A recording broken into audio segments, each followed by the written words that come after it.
Hello and welcome, everyone. I'm very excited about our very first episode. My name is Tim Hayden, and I'll be your host.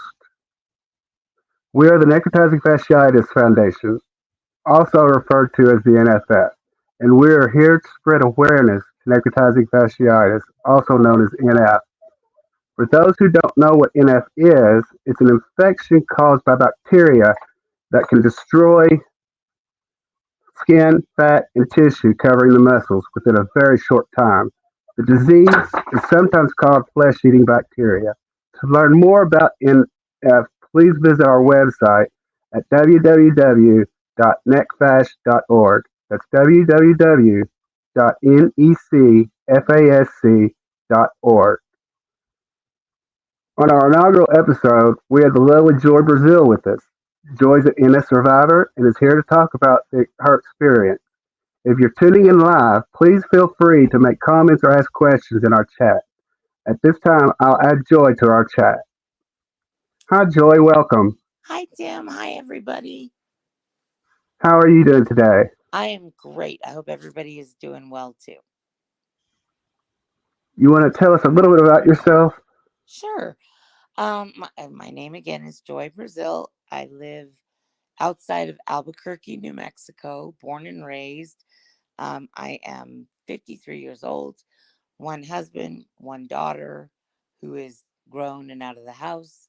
So it's just me and my husband and our four dogs.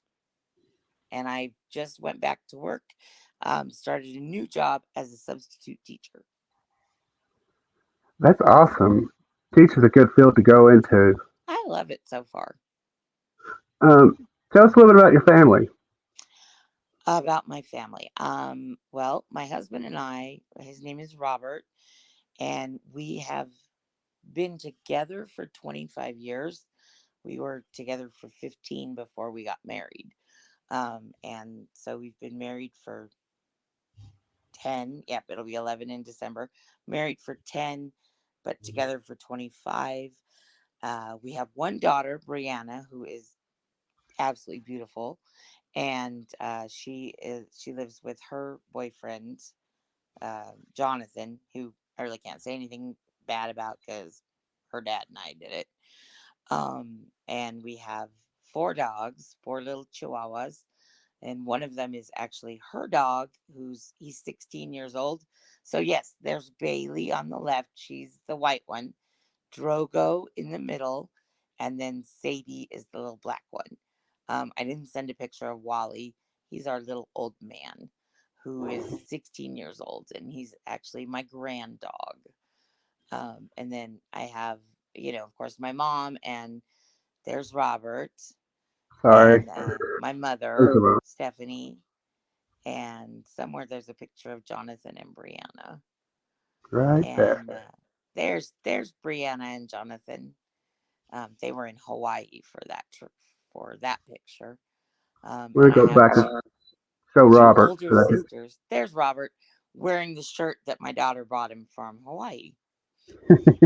And then my mom, and I have two older sisters, one in Colorado, one in California. And unfortunately, my dad passed, oh gosh, 12 years ago now. And that's my friend Sarah. Me and my friend Sarah at my 50th birthday party. And Sarah has just been a godsend through all of this. She carted me around to different doctor's appointments and helped me a lot. Yeah, it takes a lot of support. You want to tell us a little bit about your experience, what year your NF happened, and how it Sure. started? Well, it started with an ingrown pubic hair. Um, in March of 2021, so last year, on a Sunday, so that would have been March, I think, 7th. I had noticed I had an ingrown hair. I didn't mess with it or anything. I just left it alone. Um, and on that Sunday, I wasn't feeling well. I just didn't feel good. It hurt. I actually thought I might have COVID. So I did run a fever of 103.6. But I figured, with everything going on, it was COVID. So that Monday, I went and got a COVID test. And while I was waiting for the results on Tuesday, I went to the urgent care.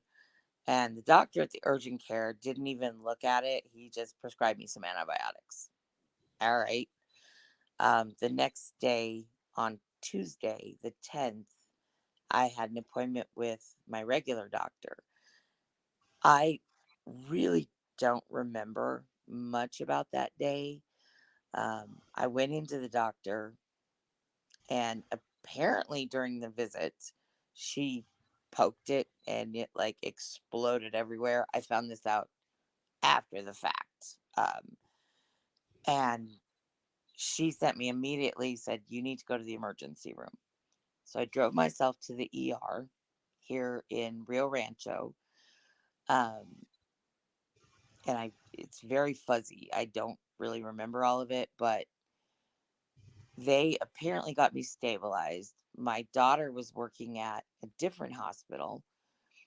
I called my husband, who called my daughter, and by the time she got from her hospital to my hospital where I was at, which it's about 2 miles away, they had 6 bags of IV antibiotics hanging on me, trying to get me stabilized because they had to transfer me to the big hospital downtown. Um, I don't really remember. I know that Robert and Brianna both were at the hospital before I got transported because I gave, my daughter my wedding ring and my earrings and said, keep these for me. And I vaguely remember the ambulance ride to the downtown hospital in downtown Albuquerque, and they rolled me directly from the ambulance into the ER. Um, I have a vague memory of the anesthesiologist saying, "We're going to rock your world." And that's it. And then I woke up to where I can kind of remember things Wednesday afternoon, I think. I'm not really sure. And then, kind of knew what was going on. I stayed in the hospital for 5 days. I had a very large wound. It was 8 inches long, 7 inches wide, and 3 inches deep. They had to really go in there. I was diagnosed with Fournier's gangrene.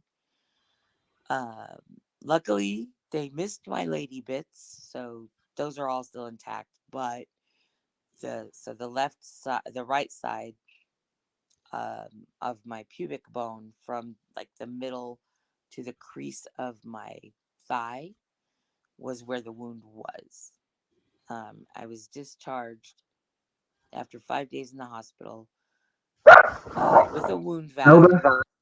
My buddy Walter, the wound vac, um, and it took 10, 10 months and 5 days. I was released from wound care. So I also, so that was in March. In the 6th week after I got out of the hospital, I was back in the hospital. I had a severe allergic reaction to the adhesive on the tape. And so I went from having an exploded crotch to a fire crotch. Um, but it gave me blisters, which got infected. And my home nurse said, "You need to go to the emergency room." So back to the emergency room I went, and they admitted me right away. I was septic again. So I was septic twice with this. And that hospital stay was 4 days. But I consider myself very Damn, lucky, one, to be here, and two, that I only had to have one surgery. that is good. Um, so your ordeal went on for quite a while then. 10 months. Um, mm. And how did you get skin grafts? Is that okay? No, no, I was blessed. I did not have to get skin grafts. Everything healed really nicely. And of course, lots of protein shakes, collagen supplements. So the skin grew together really nicely. It just wouldn't close all the way. Um, we thought back in September, oh, we're going to be done, with the wound nurse. Yeah, no, because it just kept opening and leaking. And it was, Right. and then I had an abscess and it just took a long time. But it finally closed. Of course, that skin is very fragile and it does have a tendency to tear, which is a ton of fun at 4 o'clock in the morning when you're dead to the world asleep. And then Oh, you move the wrong way and you get a tear. It's like, oh, I'm awake now. oh, So wow. I'm dealing with that now, but it's it's okay. We'll get there. But it's not like that skin will ever see the light of day. So it's not really going to toughen up. Do your scar, you said it won't be seen, does it bother you personally? I mean, as far as the appearance of it, or I know some Um, people have issues with their scars. Not really. I haven't. I've because I can't see it. It's down in the that area, so it's not like I can see it. I've had my daughter took a couple pictures of it for me, so I have seen it. I feel it. I can feel it, but I haven't really seen it. But it doesn't really bother me. I know it's very sensitive for a lot of people to look at their scar. I think because I can't really see it, it doesn't bother me as much to know it's there. I mean, I look at it as like a badge of honor because we survived, and so many people don't survive. So Andrea, Andrea's asking, do you have any emotional breakdowns? oh yeah, oh yeah. Um, One thing, and my wound nurse and I, Brian was my wound nurse, and he was fabulous at the hospital. I had a home nurse as well, um, and her name was Kim, and she was wonderful. Did I have bad days? Absolutely. Where you're just like, this is never going to end. And why me? Why?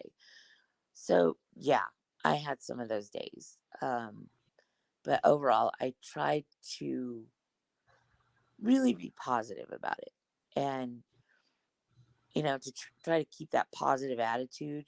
And my wound nurse, Brian, and I were talking about it. And he said, for what you've been through, you're positive about it all. And, I said, well, you have to find the funny.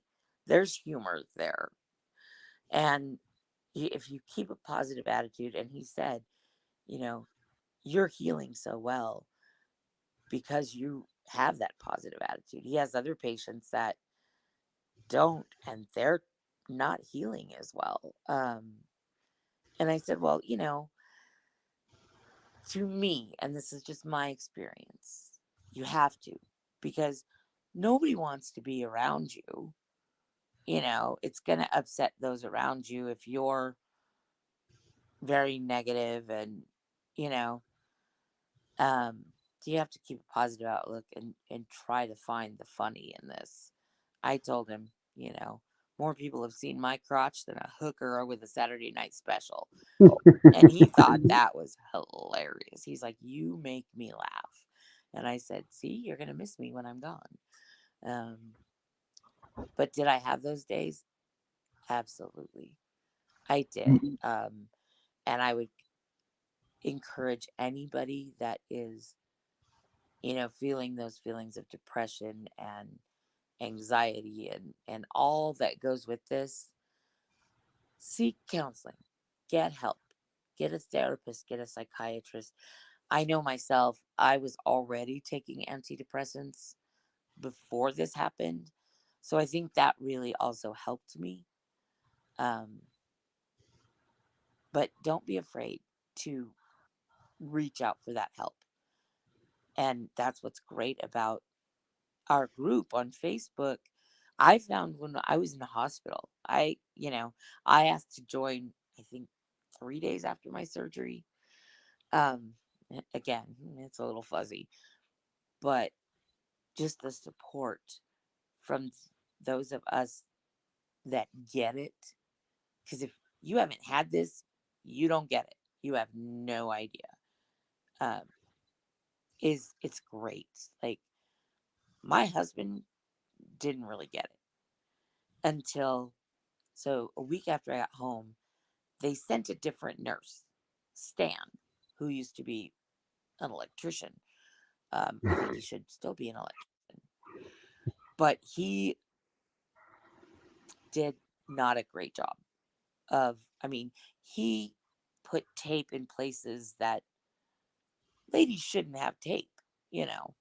Um, I sat down to go to the bathroom and gave myself a Brazilian Oh, involuntarily, and he had jammed the tube like in my leg. I was in so much pain.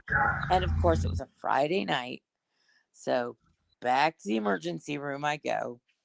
They took it all off, and my husband finally got a look at the wound. And he just, I mean, after he turned kind of green, that's when he got it.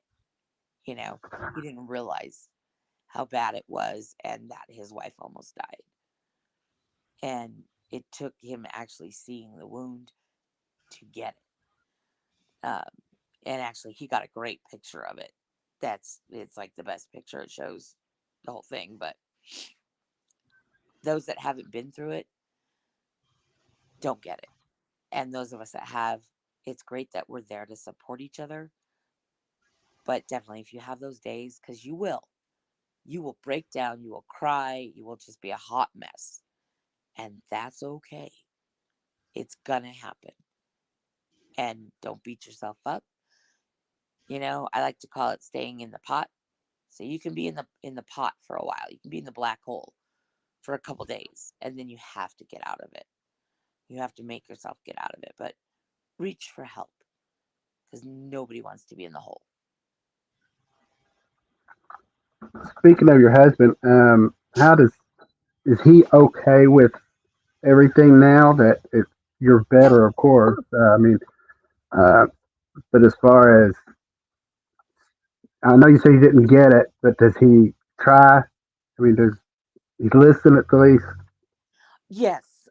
And this was actually it made our marriage a lot stronger. My husband is not a sympathetic or empathetic person. He's just not. He's just that guy.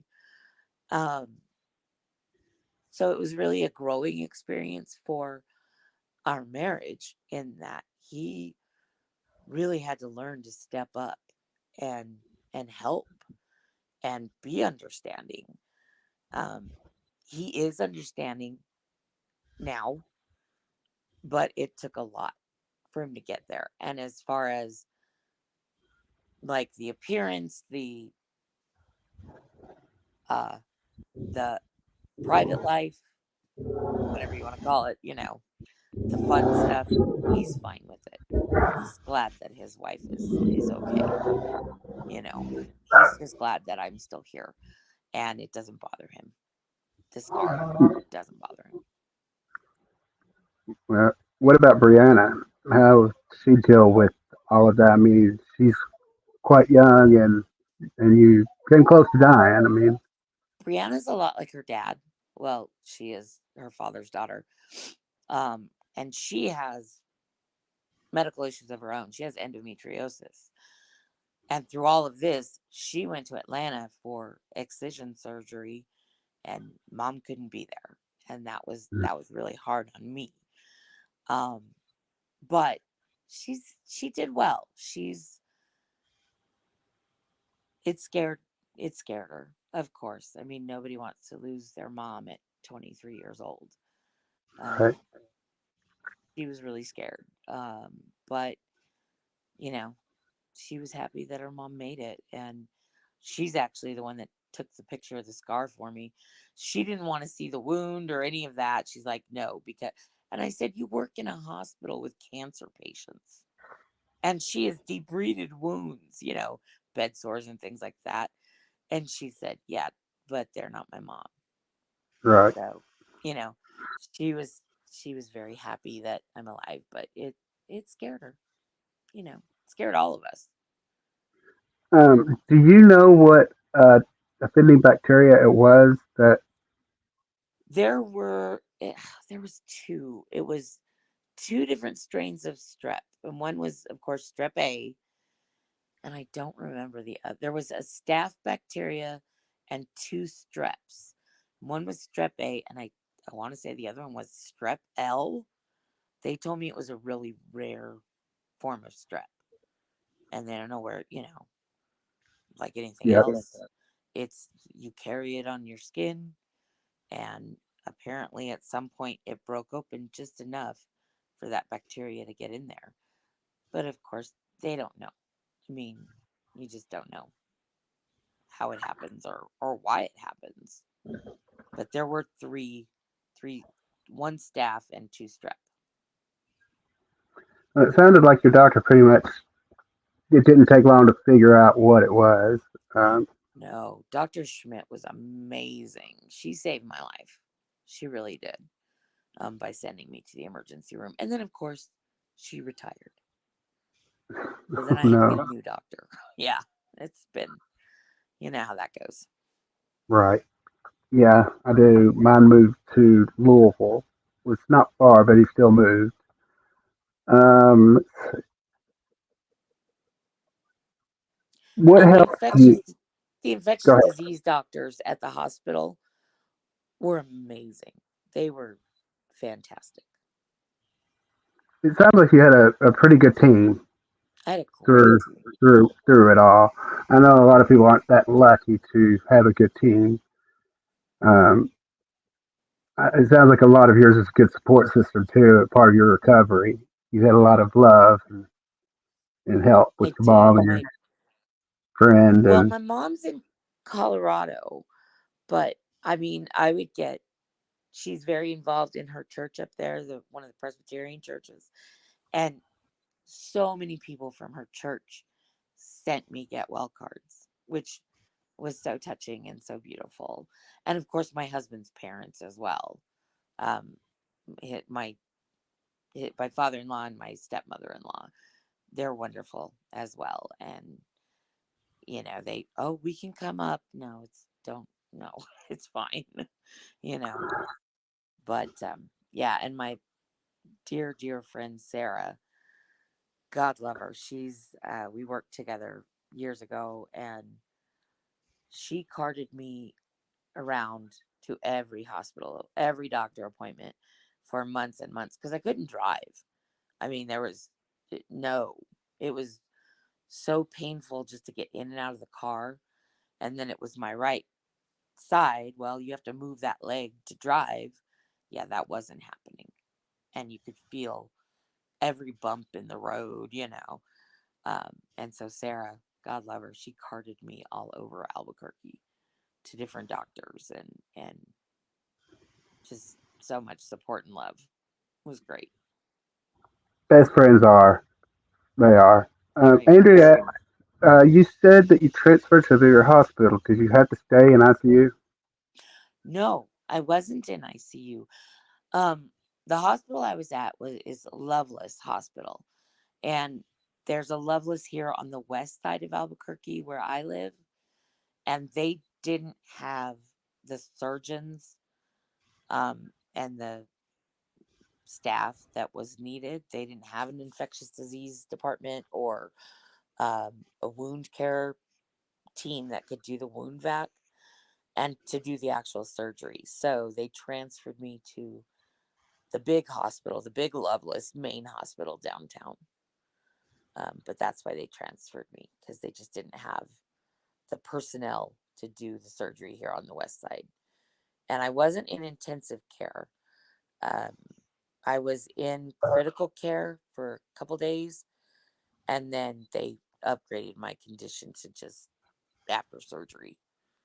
and I was on the surgical floor for Couple of 5 days. couple of your comments. Alicia said humor is the best armor. Andrew, thank you for sharing your experience. And Stony said she's so glad that they got to you in time. Me too.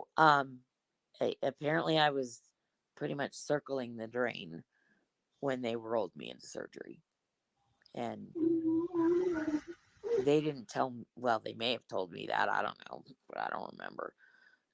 But my husband, and of course during the time it was COVID, and luckily it was when COVID wasn't as bad, so there was hospital space available. But my husband, when they rolled me into surgery, it was about 7 o'clock at night, and he sat in the parking lot at the hospital for 5 hours until the doctor called him and said she's out of surgery and she's okay. But he couldn't come to see me until the next day. But he waited there, which he won't admit it, but my daughter told me. He said, "No, I didn't." I'm like, "Yeah, sure, babe." A question I get, or not me, but in group we get asked a lot. Had a little stay in the hospital. What did you do? What helped you pass that time while you were in the hospital? Yeah, because it was really lonely because at the time we could have one visitor a day, and that was it. Like Robert couldn't come and then Sarah come in the same day. It was one. So they amongst themselves, Brianna, Robert, and my friend Courtney, um, eh, and Sarah, they like organized it amongst themselves who would go on what day. But there was a lot of hours that I was by myself. And as you know, you cannot sleep in the hospital, no Mm-mm. matter how much good drugs they give you. And I had morphine, oxycodone. When they did the wound vac change, they gave me Dilaudid. And then I had to stop in the middle and say, "You need to give me more drugs." Um, so actually, the TV was stuck on Bravo, and I got hooked on Below Deck. There was a marathon, so I watched it the whole week. Of course, I had my phone, so I don't know that I was on Facebook that much because there were no, like, when you look at your memories, there's no memories from those days. Um, and I had my Kindle, so I did some reading. Of course, I had to go back and reread what I read when I was in the hospital because I didn't remember it. So that's what I did. I played games on my phone and watched TV, dozed because morphine. You don't even know where you are. You just kind of go to sleep for a little bit, and then you wake Right. up because they come to check your blood pressure or something. So there's no sleeping in the hospital. And um, I did really well. I got up and I would get up and go to the bathroom. And that was the first time. The second time, I walked the hall a lot, and I'd go get ice and the nurses would, well, we can get that. Yeah, why? Um, I can get it. You have sicker people. And they're like, you don't realize how sick you are, do you? Apparently not. So I read a lot. Um, okay. Have you? I know you're not that far out from your experience. Um, have you noticed any lingering after effects or anything? Oh, yeah. I actually have some of the post sepsis syndrome things going on, brain fog. It's real. I have, and I have also have chronic migraine. So when I say something hurts, it hurts a lot.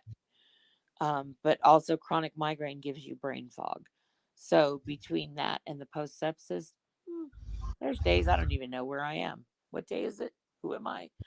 Um, and from the scar itself, of course, I've got the nerves because when they do this, they just cut. They're not careful, and the nerves trying to reroute themselves and reconnect that fun little electrical zaps that you get. That's a party, let me tell you.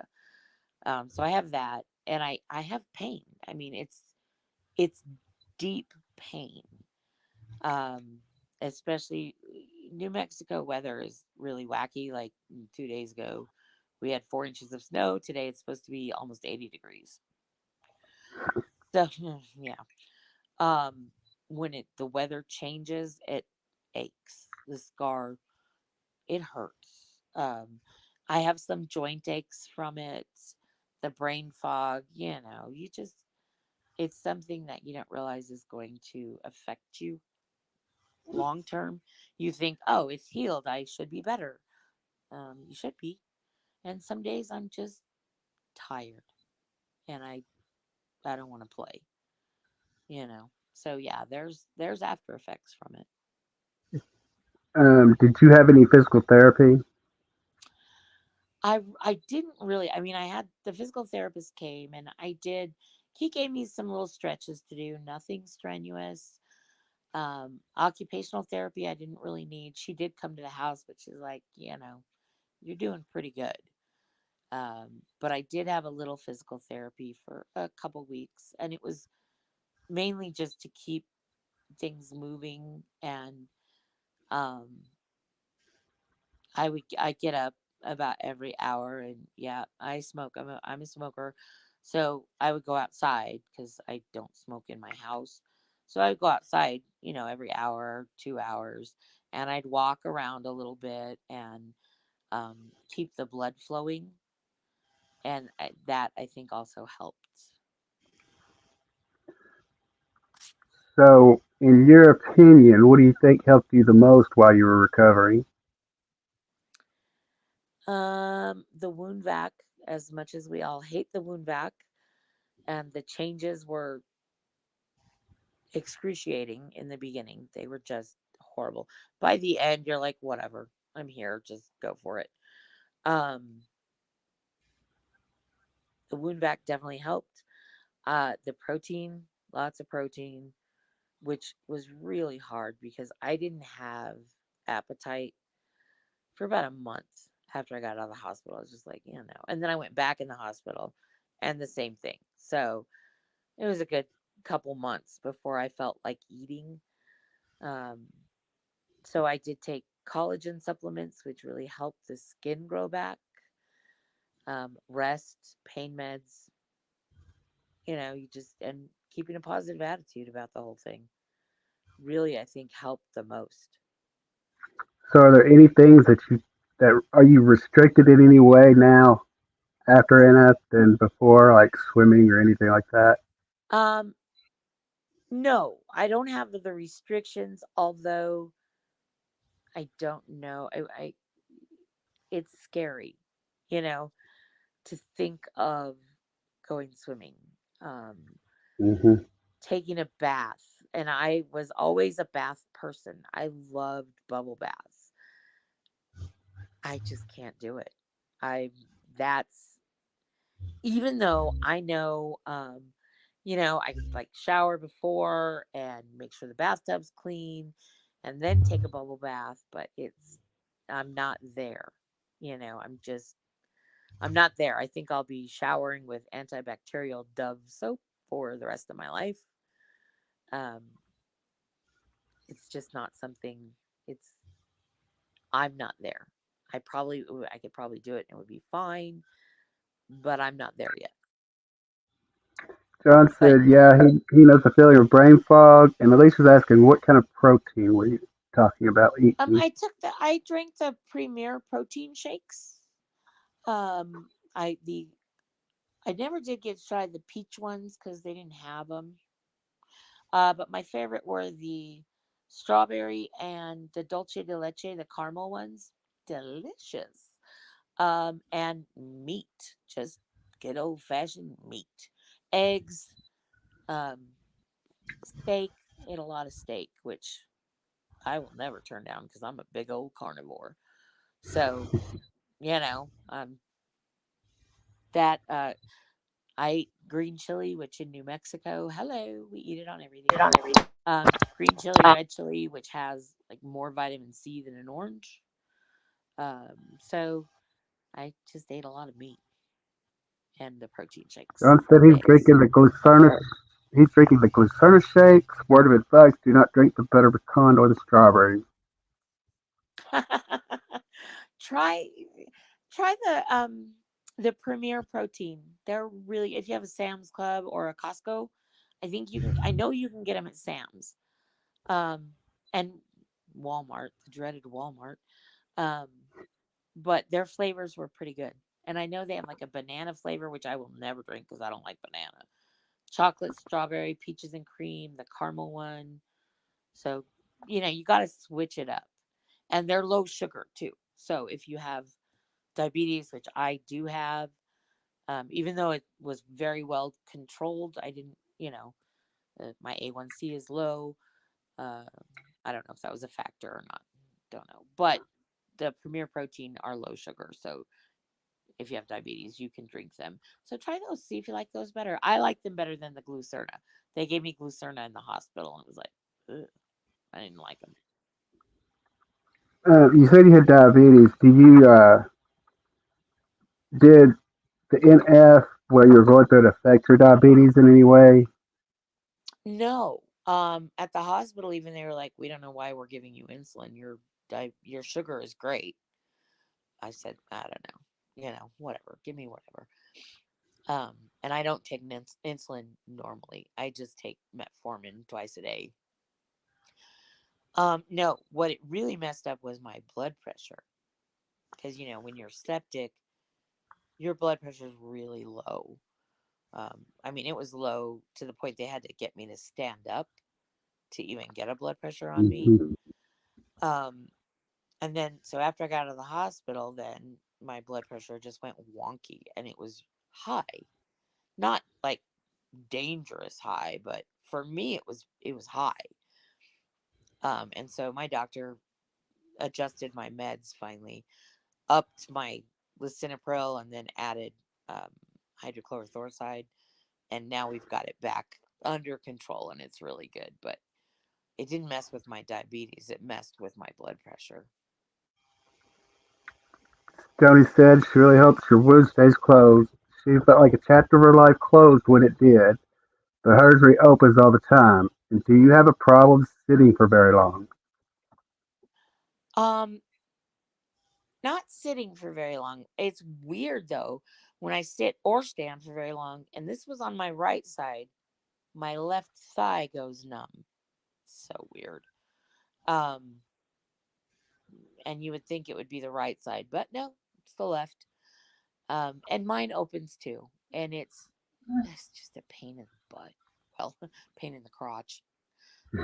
Yeah, it's just a pain. It's because it's not open bad enough to like need to go to the hospital or anything. It's just there, and I put my wound cream on, and um, I have a problem with yeast infections now because that skin doesn't really get air.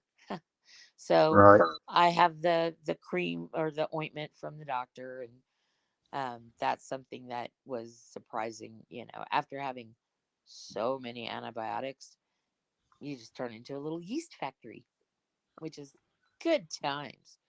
But then it gets really irritated, so I have to be careful and make sure I'm putting the medicine on it. You're lucky you didn't get thrashed with all the antibiotics. Oh, I had thrush for 4 months. Yeah, in the and like nothing helped. I took diflucan for a month. It didn't do anything. The swish and spit, the lozenges. Nah, it's I had it for months from the antibiotics. So many antibiotics. John said he's a diabetic. Also, it never messed with his sugar, but it messed with his blood pressure. They kept his blood pressure up because his kept wanting to run low. Andrew said, do you have any nerve damage? Yes. Oh yeah, that whole area numb. I can't. And it's weird because it's like numb on the skin layer, but you could there's still that ache, that pain inside, deep inside. And you've got but it's numb. And it's funny because when I had the abscess in my scar in, I don't December. Well, the nurse, he had to make the hole a little bigger, um, and then put in, oh, I don't remember what it was that he put in there. I can't remember, but whatever it was he put in there, oh, holy Jesus, it hurt so bad. So finally, I was like, "Can you?" He said, "Well, I can shoot it with lidocaine first. Please do." And he's like, "I'm sorry, this is gonna hurt. I didn't even feel the lidocaine shots." Hmm. And yeah, he was like, "Well, that's weird. Well, no, it's numb. I, I don't feel anything on that side. It's numb, but yet it still hurts. Weird."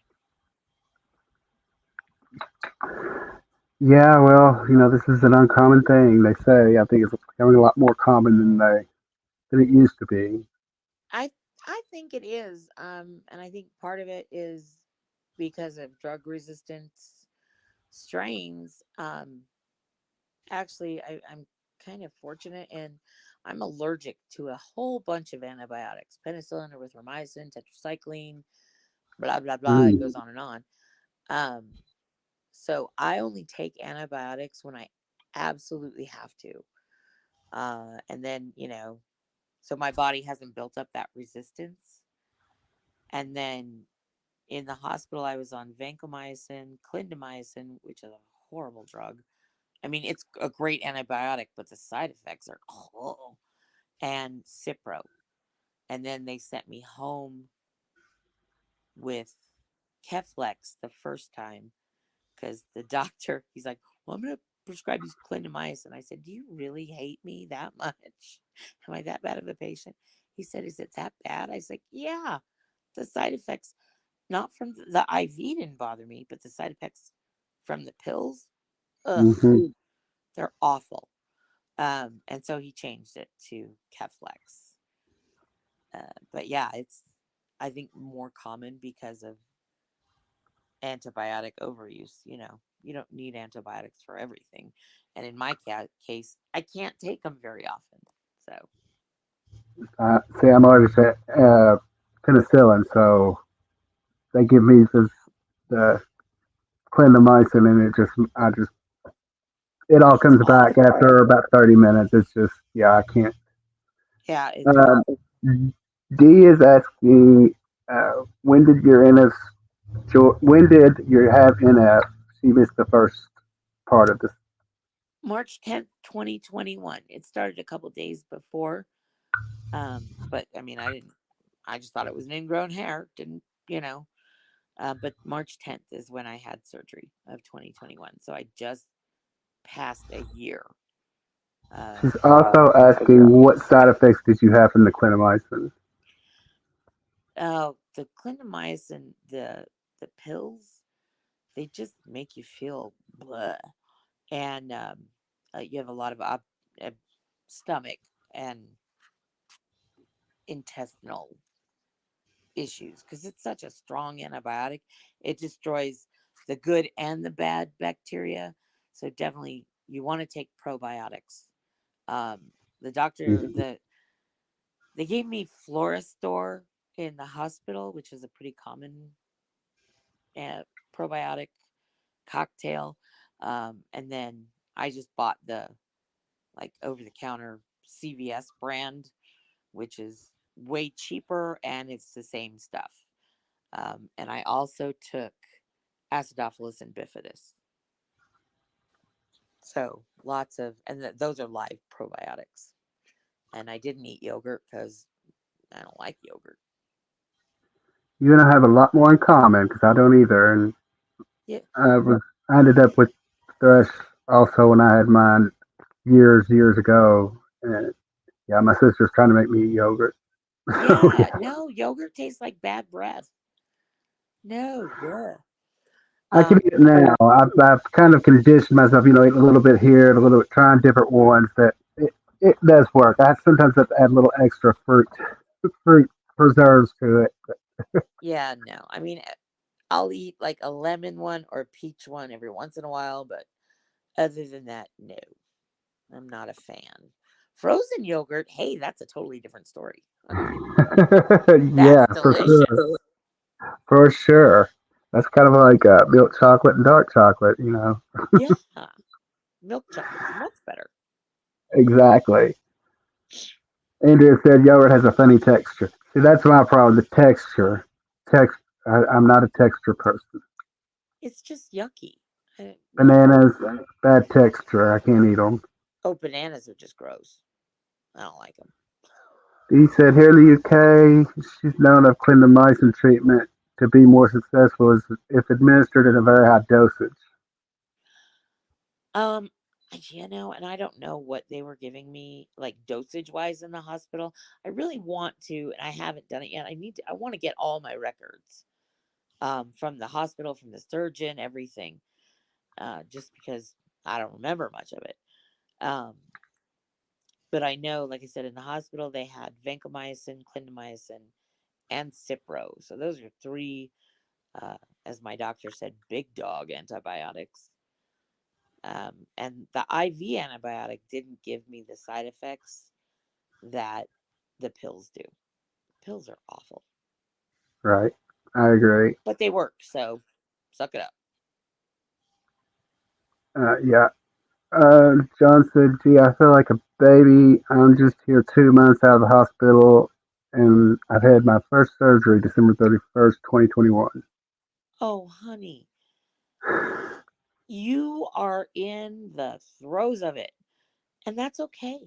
Just know that we're all here for you. We've all been there, done that, got the shirt. And it will get better.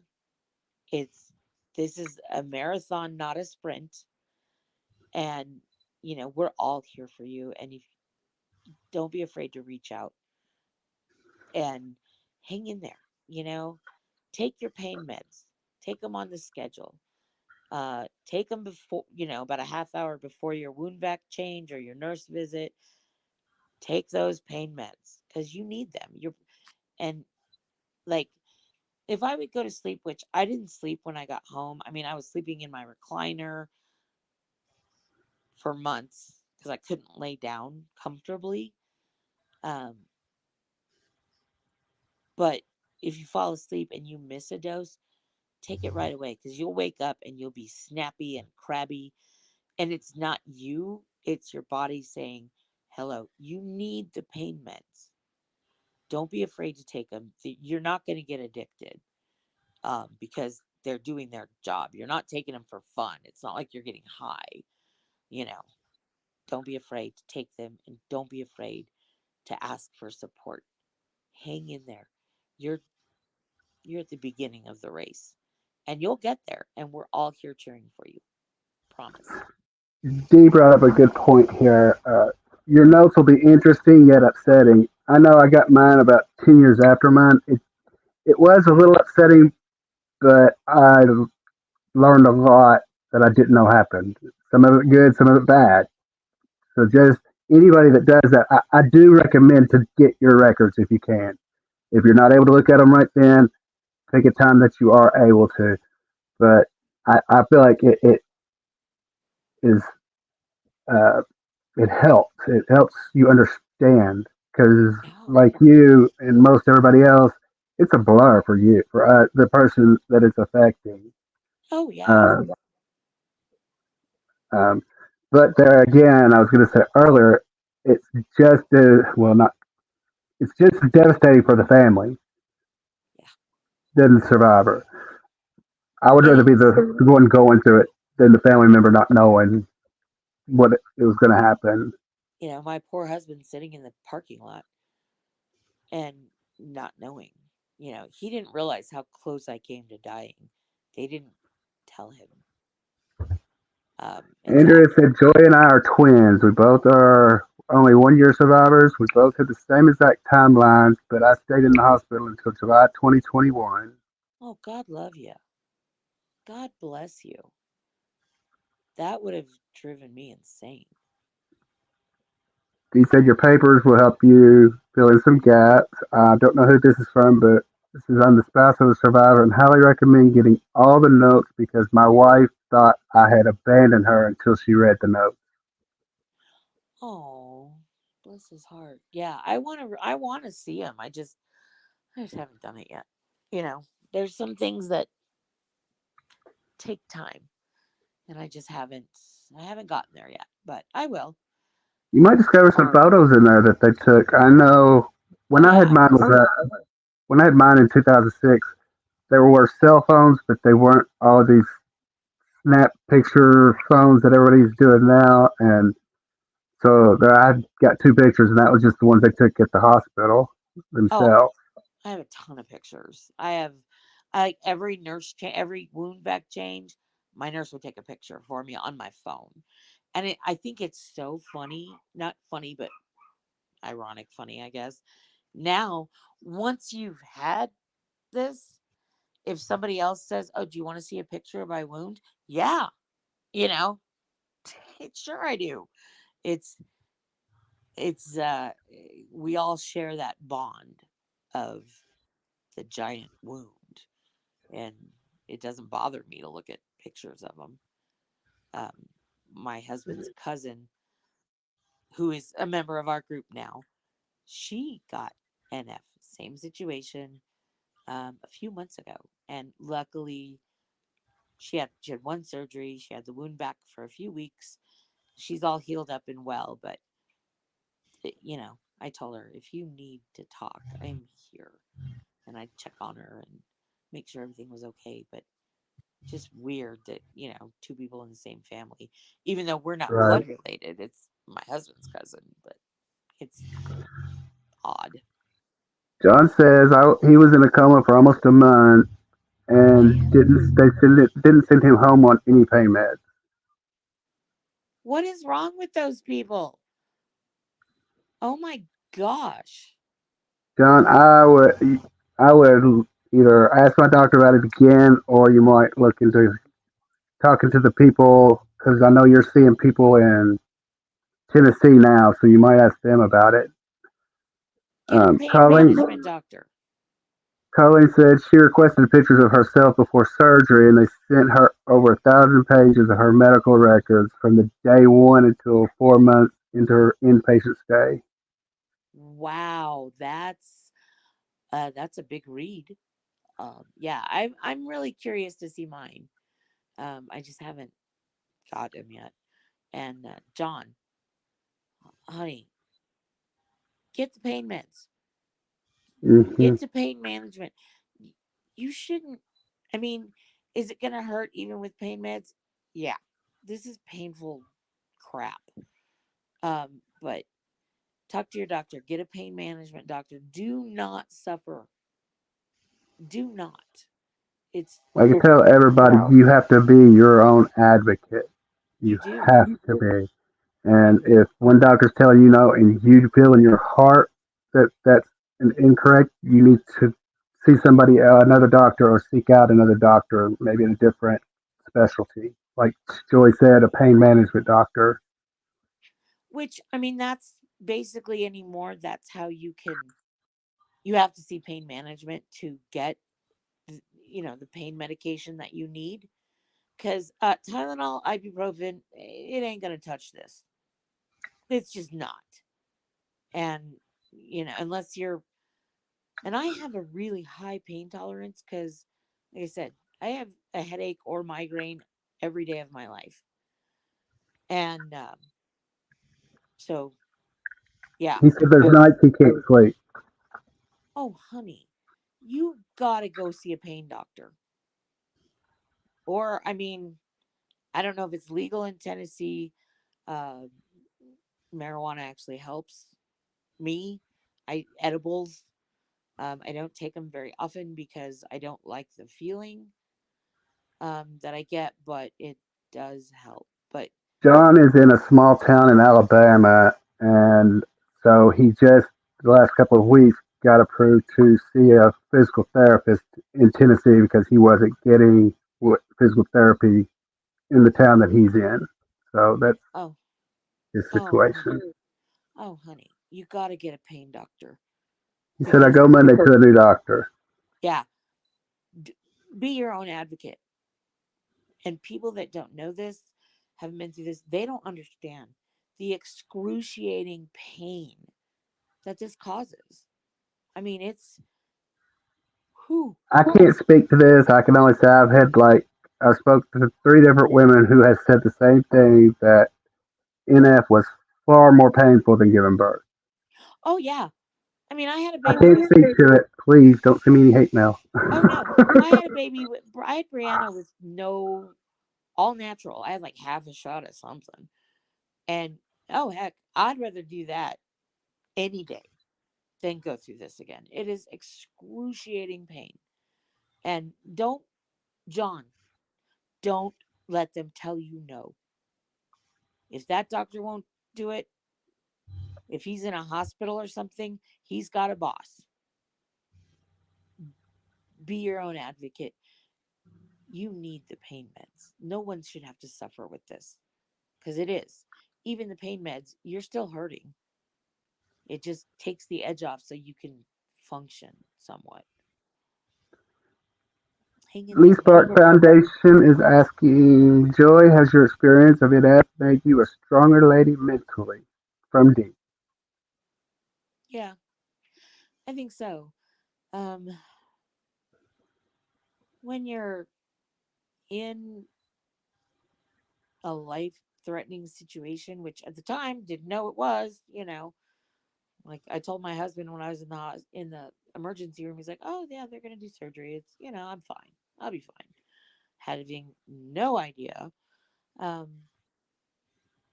you either grow and learn from it, or you become a mushroom. I think it's definitely made me stronger as far as what I can handle in my life, um, in making changes in my life as far as taking better care of myself, because like most moms or most wives, I don't take care of myself. I don't do for myself first. And I have to get better at that. And I think we all do have to get better at taking care of ourselves first. Um, it's John shown. said his knee doctor gave him hydrocodone, but it doesn't help. Tell him it doesn't help. Tell him you need something stronger. Like I said, I And they gave me Percocet out of the hospital, which made my migraines way worse. Some additive that was in them, so they switched it just to straight oxycodone, and I took that for months and months. Um, I think it is Loratab or hydrocodone has Tylenol, mhm. Percocet has ibuprofen, and oxycodone doesn't have any additives. Yes, and I had to go with no additives just because it really, my migraine is named Bertha, and it really made Bertha angry. So yeah, and tell him it ain't getting it. It's not helping. It doesn't work for everybody. And you know, if he gave you the hydrocodones, which he probably gave you 5 milligrams, which does nothing for this type of pain, uh, tell him. Tell him either give you stronger dosage, switch you to oxycodone, something. And if he asks you what it And feels like, say rip your skin off and then come talk to me about pain. or a lot of people compare it to being extremely burned, like an Yes. extreme burn patient. Yes. Andrew said, I guess I'm lucky because I'm paralyzed from the waist down after having a stroke after going sepsis. I can't feel the pain. Yeah, I mean, that's good and bad, I guess. Good that you can't feel the pain, but that would be scary because you don't know what's going on as much, pain and or lack of, you can't feel it getting better. But I mean, God bless you. God love you. John Well, said, yes, it was 5 milligrams. yeah, not for this kind of pain. Mm-mm. Tell your doctor either give you a higher dose or switch you to something else because this ain't getting it. Any more questions for Joy today? Joy, I greatly appreciate you being our first guest on our first episode. Well, it was my pleasure. And, I'm thankful that I found our group. It's helped so much. And, we all have it in common. We all know we get it. Other people don't get it. And I'm just glad I found everybody, and my pleasure. And thank you guys for the great questions. Thanks, Joy. Thank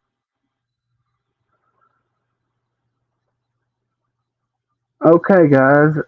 Uh, this I want to thank our guest Joy Braziel for being here today.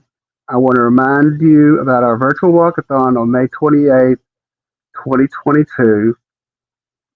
The website is at the bottom of the page, and I guess we will close with a quote from an unknown author.